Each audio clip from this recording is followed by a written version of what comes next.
Oi pessoal, tudo bem com vocês? Sejam bem-vindos de volta ao canal. Para quem não me conhece, o meu nome é Bruno Vilas e eu conto casos criminais reais aqui na internet. E se você está chegando por aqui agora e ainda não é inscrito no canal, eu já te convido a se inscrever no canal e ativar o sininho para não perder as notificações. Porque assim, todas as vezes que eu publicar um vídeo novo, o YouTube te avisa e você corre aqui para assistir comigo. Eu te convido também a me seguir nas redes sociais, porque por lá eu tô sempre interagindo com vocês. Aí um motivo importante de vocês ativarem aqui as notificações, né? Se inscreverem e ativarem as notificações, é porque assim vocês estão sempre recebendo os vídeos novos. Eu vejo muitos de vocês me falarem nos comentários que o YouTube não está notificando. Então dá uma conferida se você tá com o sininho ativado na opção de todas as notificações. Se você tiver e não estiver recebendo mesmo assim os novos vídeos, tenta desativar o sininho e ativar de novo, que às vezes resolve. Bom, pessoal, vocês me perguntam também sempre do Luke, né? O meu novo cachorrinho. E de vez em quando eu vou trazer ele aqui no canal. Então, se inscreve, ativa o sininho, que assim você vai sempre ver ele todas as vezes que ele aparecer aqui nos vídeos. Mas agora, pessoal, vamos para o que interessa e bora para o caso de hoje.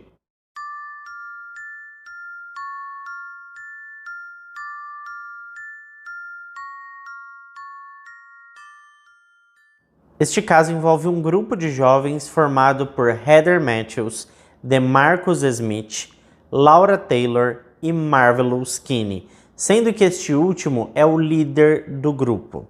Bom, o Marvelous Smith nasceu no dia 5 de julho de 1973, ou seja, temos aqui um canceriano. Em 1990, quando estava com 17 anos, ele começou a namorar uma garota chamada Laura Taylor. Nessa época, ela tinha 14 anos de idade. Aparentemente, ele era um bom garoto, tratava a Laura muito bem, tinha sido um bom aluno e nunca se envolveu em grandes problemas, pelo menos até aquele momento. No entanto, tudo mudou quando seu irmão mais velho perdeu a sua vida durante um assalto no ano de 1991. A partir daí, o Marvelous se transformou, ficou cheio de raiva o tempo todo, como se tivesse meio que um pavio curto, sabe? Basicamente, ele se afastou de tudo e de todos, e o seu comportamento se deteriorou de tal forma que era impossível ter um diálogo com o garoto sem que ele acabasse te ofendendo sem motivo algum. Bom, no início de 92, ele se mudou para a Califórnia para ficar com o pai, mas logo voltou para Dayton em agosto, porque eles brigaram por questões financeiras. Então ele voltou para a casa da sua mãe em Dayton por alguns meses. Mas no início de dezembro, ele saiu da casa da mãe e foi morar em um hotel de beira de estrada com a sua namorada, a Laura. Foi nessa época que o Marvelous meio que criou um grupinho com alguns outros amigos. Esse grupinho era bem problemático e na verdade causava assim a maior confusão no centro da cidade. Tanto que eles ficaram conhecidos como o grupinho do centro. A Laura e o resto do grupo eram todos desajustados, estranhos e tinham vários problemas com suas próprias famílias. O Marvelous era o líder do grupo e aparentemente ele tratava de escolher sempre as piores pessoas para participar da sua gangue, digamos assim, sabe? Embora o Marvelous era o líder, parece que a Laura, a namorada ali de 16 anos, era o cérebro por trás do grupo. Ela sempre tinha as piores ideias e, inclusive, foi a responsável pelos eventos trágicos que aconteceram naquele final de ano que eu vou relatar para vocês agora. Tudo começou no dia 23 de dezembro.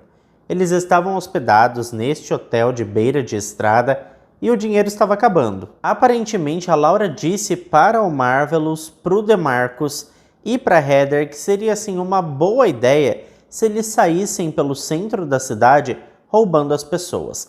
Desta forma, eles conseguiriam uma boa grana para continuar pagando o hotel e também para comprar algumas bebidas e entorpecentes. Ela disse ainda que seria mais fácil se a primeira vítima fosse alguém que eles conhecessem. E por isso, a primeira pessoa que ela decidiu roubar é alguém que ela conhecia, um tal de Joseph Wilkerson, que tinha 34 anos de idade na época e estava muito bem de vida. Ele tinha um carro bacana e trabalhava na General Motors. Por conta disso, ele tinha um ótimo salário. Ele também era conhecido por pagar garotas de programa, e a Laura disse para o Joseph que ela e a Heather fariam uma orgia com ele bem na véspera de Natal, em troca ali de um dinheirinho. Bom, no dia seguinte, portanto, véspera de Natal, o Marvelous junto com a Laura pegaram 2 pistolas calibre 25 e saíram do hotel com destino à casa do Joseph. Como nenhum deles tinha carro, eles decidiram ir a pé mesmo. Chegando lá, todos começaram a tomar uma bebida juntos. A Laura foi para o quarto com o Joseph e ele acreditou que a orgia que ele tinha contratado estava prestes a começar. Mas como vocês já devem imaginar, ele estava assim completamente enganado. Minutos depois, o Marvelous e a Heather entraram ali no quarto. O Joseph então começou a tirar a roupa, achando que tinha se dado bem, A Laura e a Heather começaram a entrar no jogo e fingir também que estavam tirando as suas roupas, enquanto o Marvelous foi abaixando as calças, mas logo na sequência ele subia ali fazendo uma espécie de joguinho. Quando o Joseph menos esperava, o Marvelous sacou a arma e ordenou que o Joseph se deitasse na cama. A Laura então aproveitou para amarrar o homem, e enquanto o Joseph estava amarrado com fios elétricos que foram retirados de um abajur, as meninas começaram a vasculhar o apartamento, roubando várias coisas. O negócio é que elas não queriam só dinheiro, Elas também queriam várias coisas para elas. As duas pegaram um modelador de cachos, secador de cabelos, shampoo, produtos para pele, sabonete, alimentos, bebidas e até mesmo um micro-ondas e uma televisão. E naquela época, pessoal, as televisões eram grandes e pesadas, aquelas TVs de tubo mesmo. Mas é óbvio que eles não levariam tudo isso nas mãos, O Joseph tinha um carro, como eu falei para vocês, ele tinha um bom carro. Então eles desceram lá para baixo, na garagem dele, e foram carregando todas as coisas que iriam levar dentro do veículo. Enquanto estavam lá embaixo, o Marvelous descobriu que o Joseph tinha uma arma, uma pistola calibre 32 guardada na garagem. O Marvelous então pegou a arma e voltou para o quarto do Joseph, onde ele estava amarrado.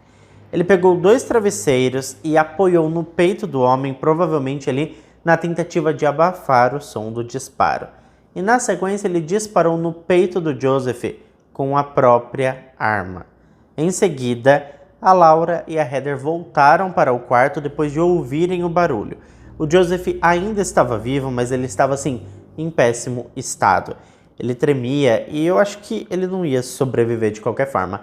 Mas assim que as meninas entraram no quarto, o Marvelous entregou a arma para Laura e disse para ela acabar logo com aquilo. Em seguida, a jovem mirou bem na cabeça do Joseph e disparou, ceifando a sua vida de uma vez por todas ali mesmo. Depois disso, todos entraram no carro do Joseph e partiram em busca de um lugar para comprar coisinhas ilícitas. Após comprar as coisas que eles precisavam, eles deixaram o local e foram buscar o DeMarcus. Eu não me lembro agora se eu já falei para vocês, mas assim como o Marvelous e a Laura, o DeMarcus e a Heather também eram namorados. Então eram ali 2 casais, O DeMarcus, pessoal, tinha assim um péssimo histórico. Ele já havia sido preso antes e inclusive estava sendo procurado pela polícia por violar a sua condicional. Depois que o DeMarcus entrou no carro, o grupinho decidiu que ainda precisavam tacar o terror na cidade. Então eles saíram andando pelas ruas do centro, bem de forma aleatória mesmo, e foi aí que eles encontraram uma garota chamada Danita Galete. Ela tinha apenas 18 anos, ainda estava cursando o ensino médio e tinha um filho de 2 anos. Enquanto ela fazia uma ligação em um orelhão, eles se aproximaram dela. Não havia assim absolutamente nenhum motivo específico para eles terem qualquer tipo de contato ou fazer qualquer mal para aquela jovem. Mas como sabemos, ninguém ali era flor que se cheire e na verdade não é exagero dizer que aquele grupo era formado de pessoas totalmente malignas e sem qualquer escrúpulo. Tanto é verdade que eles decidiram que queriam tirar a vida da Danita apenas por diversão. O DeMarcus e o Marvelous apontaram suas armas para a cabeça da jovem e ordenaram que ela tirasse as suas roupas. Na sequência, eles dispararam 9 vezes. Como vocês já devem imaginar, o óbito foi imediato e na sequência eles deixaram o local como se nada tivesse acontecido. Antes de ir embora, o DeMarcus pegou o tênis da jovem e a Laura vestiu a jaqueta dela. Eles também pegaram a bolsa da Danita e quando chegaram no hotel começaram a vasculhar as coisas dela. Eles esvaziaram a bolsa, esvaziaram o casaco, literalmente mataram essa mulher por causa de 50 centavos. Sim, pessoal, isso mesmo. 50 centavos de dólar, um casaco e um par de sapatos. Era tudo o que ela tinha. Além disso, atiraram nela em um lugar público, não numa rua escura ou algo do tipo. Haviam pessoas por perto, então essas pessoas chamaram a polícia. Os policiais chegaram no local e encontraram a jovem sem vida e nua jogada na calçada. Mais tarde, foi descoberto que apenas 5 dos 9 tiros atingiram ela, mas todos acertaram os seus órgãos vitais. Os investigadores encontraram as cápsulas dos 9 disparos, eram estojos de munição de alumínio calibre 25 da marca Blazer, uma munição bastante barata, usada normalmente para a prática de tiro. Isso foi sem dúvida uma pista importante para os investigadores, porque o crime em si foi tão aleatório que eles não tinham ideia de por onde começar. A única pista era mesmo os projéteis da arma que foram utilizados no crime. Enquanto isso, pessoal, o grupinho estava comemorando o Natal. Eles encontraram mais 2 amigos e estavam bebendo e dançando. Essas 2 pessoas que se juntaram aos 2 casais eram o ex-namorado da Heather, que se chamava Jeffrey Wright e tinha 28 anos, e um outro rapaz chamado Tommy. Aparentemente a pegação estava rolando solta, uma verdadeira safadeza oculta. No entanto, a alegria durou pouco porque a Heather e o Jeffrey começaram a discutir. O Jeffrey então chamou o Tommy e os dois foram embora, mas depois o Jeffrey voltou sozinho, dizendo que estava super chateado com a briga que tiveram. Ele estava, na verdade, pessoal, bravo, tá? E com muita raiva. Ele entrou, agarrou a Heather pelo cabelo e a arrastou para o quarto. Bom, como sabemos, a Heather estava namorando com o DeMarcus e é claro que ele não deixaria ninguém tratar a sua namorada dessa forma. Então ele perseguiu o Jeffrey ali pela casa e disparou várias vezes contra o homem, mas ele era muito, mas muito ruim de mira, viu, gente? Tanto que ele acabou com a sua munição e acertou apenas um disparo na perna do homem, o que possibilitou que o Jeffrey saísse correndo do local. Ele saiu em direção à casa de um vizinho e o vizinho o levou até uma delegacia para fazer um relato do que tinha acontecido. Na sequência, ele foi para um hospital, fez um curativo e sobreviveu. Não foi nada assim muito grave. Só que essa ocorrência expôs o grupinho, né? Eles agora estavam ali na mira das autoridades. Bom, enquanto tudo isso acontecia, a cabecinha ali da Laura não parava de matutar quem seria sua próxima vítima. E ela acabou lembrando que tinha um ex-namorado chamado Richard Maddox. Ele tinha 19 anos e parece que ele tinha alguns problemas com ela. Ela não gostava dele e ela sabia que ele tinha um carro e algum dinheiro. Então a Laura decidiu que queria tirar a vida dele também. Bom, no dia seguinte, né, que era o Natal, o grupinho saiu para fazer exatamente isso, tá? A Laura convenceu o Richard a sair da casa dos pais dele e buscá-lo em algum lugar pré-combinado. Enquanto isso, o DeMarcus, o Marvelous e a Heather o seguiram com o carro do Joseph, que eles tinham assassinado na noite anterior, né? Só que o Richard, pessoal, percebeu que eles estavam sendo seguidos. Então ele começou a acelerar e nesse momento a Laura pegou uma arma e colocou bem na cabeça do homem. Ela nem pensou 2 vezes e disparou. É claro que isso fez com que o Richard perdesse o controle e saiu ali derrapando pela pista até bater em uma árvore. Em seguida, ela pegou seu dinheiro, sua carteira, tudo o que ela queria e saiu do veículo praticamente ilesa, apenas com uma perna dolorida e mancando um pouquinho. A polícia chegou rapidamente ao local e mais uma vez não havia nenhuma pista a não ser o projétil usado no crime. De qualquer forma, no dia seguinte, ou seja, 26 de dezembro, eles foram a um posto de gasolina em busca de mais pessoas para roubar. No início, eles até tentaram assaltar alguém em um caixa eletrônico, mas acabou não dando certo. Foi então que decidiram ir ao posto de gasolina e, chegando lá, o Marvelous e o DeMarcus saíram do carro e começaram a disparar contra uma mulher que estava ali tentando encher os pneus do seu carro. Felizmente, eles não eram bons de mira, né? E ela conseguiu escapar. No entanto, eles levaram o carro dela, que era um Dodge Shadow. Bom, depois disso, eles seguiram para uma loja de conveniência, uma espécie de mini mercado que ficava na esquina da West 5th Street. Apesar de ser um lugar um pouco decadente, eles decidiram assaltá-lo mesmo assim. Eles viram que o local estava vazio, mas acharam que tinha alguma coisa lá de interessante. Bom, a Laura entrou primeiro no mini mercado para dar uma olhada no local e bolar um plano rápido, né? Naquele dia havia apenas 2 pessoas trabalhando e 1 ou 2 clientes dentro da loja. A Laura comprou um pacote de chicletes e começou a conversar com a caixa, uma mulher de 38 anos chamada Sarah Abraham. A Sarah, pessoal, era mãe de um menino de 11 anos e a sua família era dona do mini mercado. Elas começaram a conversar sobre qual suco era bom, pois a Laura supostamente estava com sede e queria comprar um suco, mas ela queria economizar também porque ela não tinha tanto dinheiro para comprar um bom suco. A Sarah acabou recomendando ali um suco de laranja e um dos clientes que estava no mini mercado, que se chamava Jimmy Thompson, e ele era um cliente ali fidelizado do mercadinho e estava sempre por lá. Ele tinha ali 71 anos de idade e era bem conhecido na região, bem querido por todos. Ele viu ela pedindo um suco e deu o dinheiro para ela comprar. Esse senhor doce e generoso deu dinheiro para ela sem querer nada em troca. Ele só queria mesmo fazer uma boa ação sem nem imaginar que ela estava planejando fazer um estrago e que ele ia acabar se tornando uma vítima nisso tudo. Bom, logo na sequência, o Marvelous e o DeMarcus entraram na loja e anunciaram o assalto, e começaram a mandar a Sarah esvaziar o caixa e entregar todo o dinheiro que tinha lá dentro. Como eu falei para vocês, era um mercadinho decadente, e ela entregou tudo que tinha, mas só tinha $44 no caixa.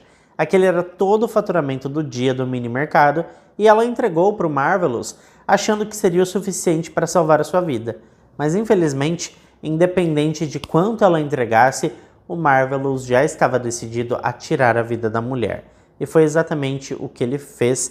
Após coletar a grana, ele disparou 2 vezes bem no rosto da Sarah. Um dos disparos atingiu a boca da mulher. Na sequência, o Marvelous fez vários outros disparos contra as pessoas que estavam dentro do mini mercado. Enquanto tudo isso acontecia, o Jimmy, aquele senhor simpático de 71 anos que eu falei, se jogou no chão e fingiu estar morto. E funcionou, viu? Ele saiu ileso dessa situação horrível. Infelizmente, a Sarah não teve a mesma sorte e acabou falecendo alguns dias depois no hospital. Bom, a polícia obviamente foi chamada ao local e, para surpresa de todos, eles encontraram cápsulas de balas idênticas às encontradas na cena do crime da Danita Galete. Os sobreviventes do tiroteio no minimercado conseguiram dar ali uma descrição bastante precisa das 4 pessoas que entraram para atirar no local. Além disso, eles também puderam descrever o carro em que os assaltantes estavam. A partir daí, a polícia começou a ligar os pontos e perceber que todos esses cenários de crime que eles tinham tido que lidar ali nos últimos 2 ou 3 dias estavam conectados com certeza. Eles encontraram as mesmas cápsulas de balas em todos os locais, incluindo na cena de crime, na morte do Richard Maddox, onde a Laura disparou contra o seu ex-namorado no carro, né? E também da cabine telefônica onde a Danita perdeu a sua vida. E parece que o grupinho sabia que a batata dele estava assando, tá? O Marvelous e o DeMarcus estavam ficando muito paranoicos. Eles não gostavam de quantas pessoas sabiam o que estava acontecendo e estavam preocupados que alguém pudesse entregá-los. Eles trocavam as placas dos carros como quem troca de roupa. Parecia que isso acontecia várias vezes durante ali o mesmo dia. E o mais curioso é que cada vez que eles saíam, eles levavam um carro diferente com uma placa diferente. Tinha também mais 2 pessoas envolvidas neste caso, tá? Que acabaram aí estando em algum momento durante o Natal com esse grupinho de assassinos e eles sabiam tudo sobre os crimes. Porque esse grupinho aí que se achava esperto, né, falava para todo mundo o que eles estavam fazendo. Bom, essas duas pessoas eram a Wendy Cattrall, uma jovem de 16 anos, e seu namorado Marvin Washington. O Marvelous e o DeMarcus não estavam gostando nada disso, dessas pessoas saberem, né, sobre os crimes que eles estavam cometendo. Eles estavam ficando cada vez mais vulneráveis, então o Marvelous e o DeMarcus decidiram buscá-los de carro. E lá estava também um outro amigo deles, chamado Nicholas Woodson.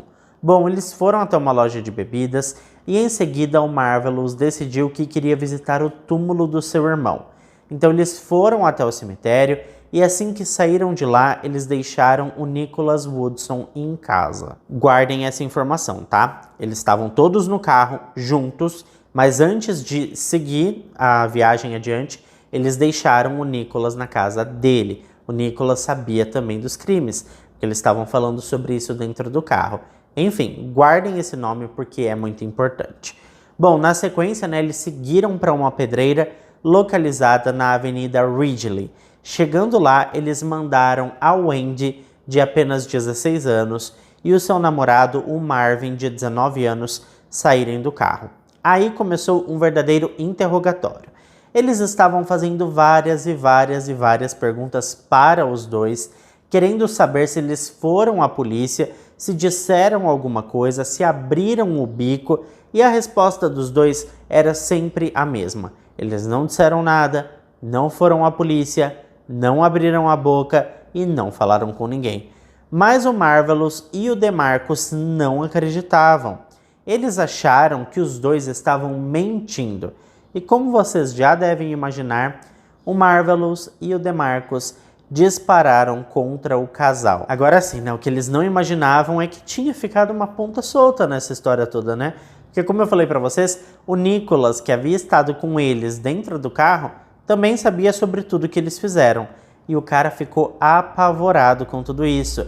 Ele estava com tanto medo deles, tão assustado com o que eles tinham feito, que imediatamente, depois que deixaram ele em casa, ele ligou para a polícia e contou tudo o que sabia. Tudo o que tinha ouvido dentro do carro. E ainda falou para os policiais que eles pretendiam tirar a vida de mais pessoas. O Nicholas contou para a polícia todos os detalhes, desde os carros que eles roubaram, até as lojas que eles invadiram e tudo mais. Aí a polícia começou a revisar todos esses crimes dos últimos dias ali e pasmem, né? Todas as peças se encaixaram assim, ó. Por conta disso, a polícia ficou realmente preocupada com o Nicholas, porque eles sabiam que o Marvelous e o DeMarcus estavam tão paranoicos que poderiam ir atrás dele também. Afinal, eles já tinham atirado em seus amigos, então por que não nele, né? Que sabia de tudo. Então eles mandaram uma viatura buscar o Nicholas, mas quando chegaram na sua casa, ele já tinha ido embora. E vocês não vão acreditar para onde que ele tinha ido. Acredite se quiser, mas ele decidiu ir até a delegacia por conta própria para dar mais detalhes e ajudar os policiais a prenderem logo aquele grupinho infernal. Ele deu várias informações importantes e contou que eles estavam andando por aí com um Dodge Shadow preto roubado de uma mulher no posto de gasolina. O sargento John Huber emitiu ali um alerta para ficarem de olho em todas as placas dos carros que passassem por seus policiais. E para surpresa dele, foi ele mesmo quem encontrou o veículo procurado. Imediatamente, ele chamou todo o apoio possível. Ele deu sinal para o carro parar, porém o carro seguiu adiante e o sargento John decidiu segui-lo. Afinal, era um carro roubado e existem mais pessoas suspeitas dentro dele. 2 quarteirões depois, o DeMarcus saltou ali para fora do veículo e saiu correndo.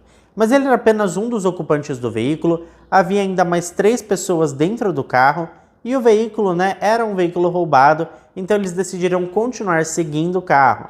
Afinal, o DeMarcus também não conseguiria fugir para muito longe. Eles continuaram na perseguição e finalmente conseguiram parar o carro. Haviam muitas armas dentro do veículo, mas mesmo assim, Todos eles foram super cooperativos e saíram na hora do carro com as mãos para cima. Ninguém revidou.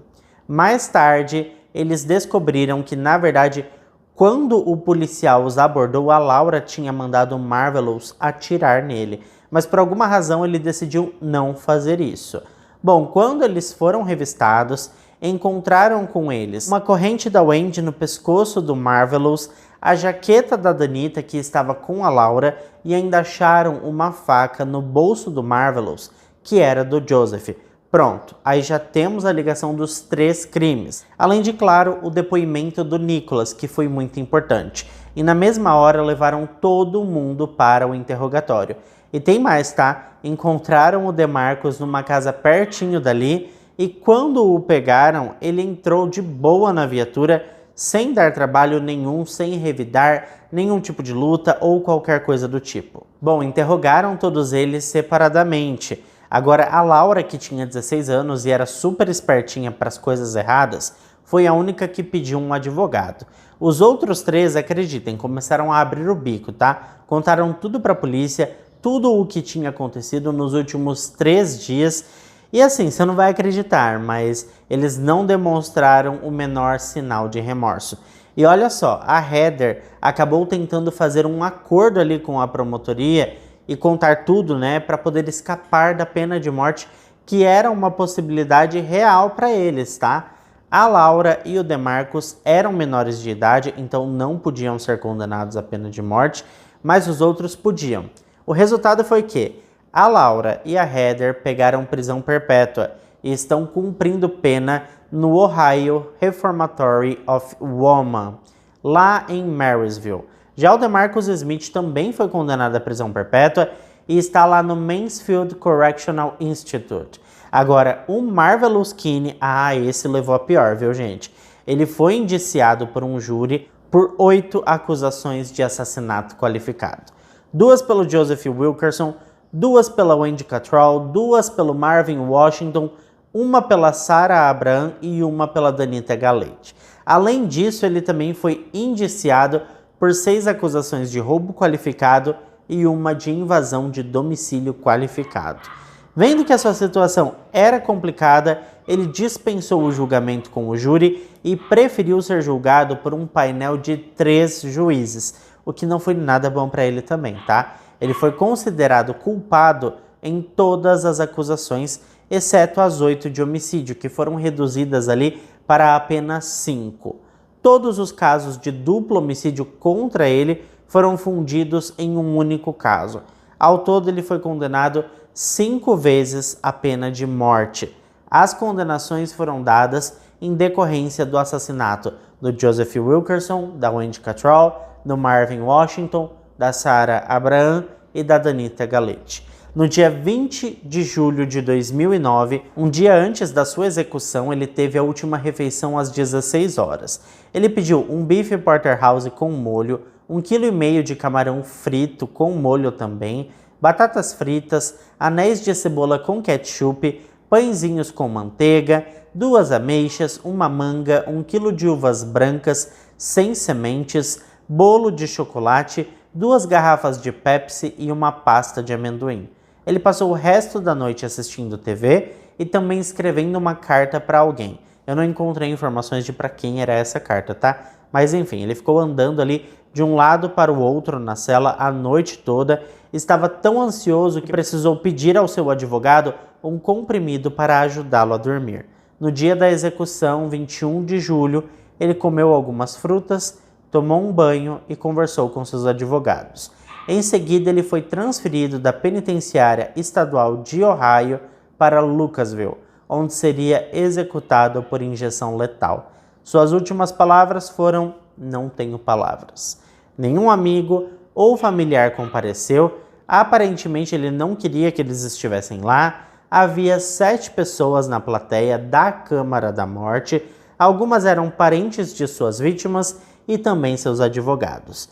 Às 10 horas e 36 minutos, ele foi declarado morto. De todo o grupinho, ele foi o único condenado à morte, mas o resto passará o resto das suas vidas atrás das grades. O que me pegou nesse caso é que todos os crimes foram cometidos em um espaço de tempo tão curto, bem na época do Natal, que eu tenho certeza que essa cidade ficou marcada para sempre. A cidade de Dayton deve lembrar disso assim para sempre, pelas próximas 100 gerações pelo menos, né? E isso é muito bizarro. Bom, pessoal, esse foi o caso de hoje. É lógico que eu quero saber a opinião de vocês, então deixa aqui embaixo para mim os comentários. Quero saber também o que vocês acharam sobre as condenações. Vocês acham o quê? Que todos deveriam ter sido condenados à morte, ou todos à prisão perpétua, ou tá bom do jeito que tá? Todos prisão perpétua, só o Marvelous foi condenado à morte. Enfim, deixa para mim os seus comentários aqui embaixo, que eu adoro passar horas lendo. Muito obrigado a quem ficou até aqui comigo. Se ficou até aqui comigo, não esquece de deixar o seu like, que ajuda muito na divulgação do canal. Eu fico por aqui, um beijo para todos vocês e até o próximo vídeo.